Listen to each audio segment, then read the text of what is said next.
আপনারা জানেন যে আমরা অনন্যকুল শওকত মোল্লার ছেলের যেটা আমরা ক্যাম্পে এসেছিলাম, সেখানেও প্রচুর মানুষ জড়ো হয়েছে।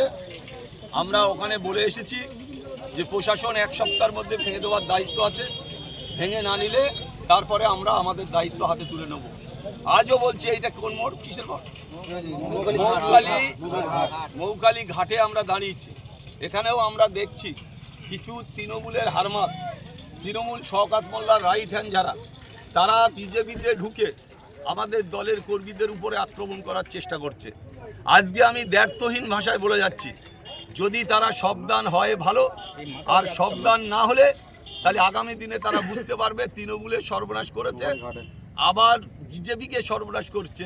আমাদের টার্গেট থাকবে যারা তৃণমূল থেকে এসে নতুন বিজেপি যারা জয়েন করে এলাকায় অশান্তি করার চেষ্টা করছে, আগামী দিন আমরা তাদের প্রতি আমরা প্রশাসনকে জানাবো যে তারা হারমাতগিরি করেছে এতদিন ধরে, তারপরেও বিজেপিতে ঢুকে হারমাতগিরি করে এলাকায় অশান্তি করার চেষ্টা করছে। ওর নামটা কি বললাম? নূর ইসলাম মিট।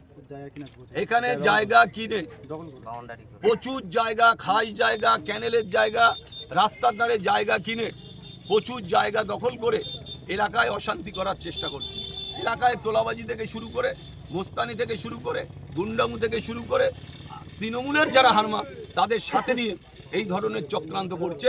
আজকে আমরা এখানে বলে গেলাম, কোনো রকমভাবে অশান্তি হলে আমরা কিন্তু ছেড়ে কথা বলবো না। আমার 10 মিনিট কার 1 ঘন্টা আসতে লাগলেও আমাদের দলীয় কর্মী এসে পৌঁছবে, আমিও পিছন পিছন এসে পৌঁছবো। যদি হিম্মত থাকে আমাদের সাথে লড়াই করে একবার দেখুন। আমরা লড়াইয়ের জন্য প্রস্তুত, আমরা লড়াইয়ের জন্য রেডি, আমাদের ছেলেরা লড়াই করার জন্য রেডি। তাই আজকে যারা হারমাতগিরি করছে, শওকত মোল্লার হাত ধরে হারমাতগিরি করেছে এতদিন, আজকে তারা নতুন করে বিজেপি থেকে হারমাতগিরি করছে। শওকত মোল্লার একটা ভাই আছে, ওর ফ্যামিলি সবাই, শওকত মোল্লার নিজের ফ্যামিলি, তার বউ, তার ছেলে, তার মেয়ে, তার জামাই। আর শওকত মোল্লার ভাই একজন কন্ট্রাক্টারি করেছে, এতদিন দুর্নীতি করেছে। আজ আর সেই দুর্নীতি ঘেরা জলে আটকে যাবে। ওরা বুঝতে পারছে না যে আমরা আইএসএফ, ওরা হালকা ভাবছে। তাই আমরা আইএসএফ আগামী দিনে ক্যানিং পূর্ব বিধানসভায় আমরা বুঝিয়ে দেবো যারা হারমাতগিরি করে এখনো এলাকায় অশান্তি করার চেষ্টা করছে। আমরা প্রশাসনের কাছে অনুরোধ রাখবো যে অবিলম্বে যারা হারমাতগিরি করছে, যারা অন্যায়ভাবে জোর করার চেষ্টা করছে, দীর্ঘদিন ধরে তৃণমূলে থেকে লুটে খেয়েছে, আবার তারা সামনে এসে বুস্তানি করবে, এটা আইএসএফ বরদাস্ত করবে না। আজকে কড়া হুঁশিয়ারি দিয়ে আমি বলে গেলাম, শওকত মোল্লার ভাইয়ের ক্যাব, শওকত মোল্লার মেয়ের যাদের যা ক্যাব আছে সমস্তটা বন্ধ হবে। বন্ধ না হলে আইএসএফরা পরবর্তী কর্মসূচি নেবে। সেই কর্মসূচিতে দেখতে পাবে, একদিকে প্রশাসনকে বলবো আর একদিকে আমাদের ছেলেদের বলবো যে সব সময় তৈরি থাকবে, আমরা তৈরি আছি। এইভাবে অন্যায়ভাবে মোস্তানি গাজজোর করে আইএসএফের কর্মীদের মারবে, সেটা আমরা পছন্দ করি না, বরদাস্ত করি না।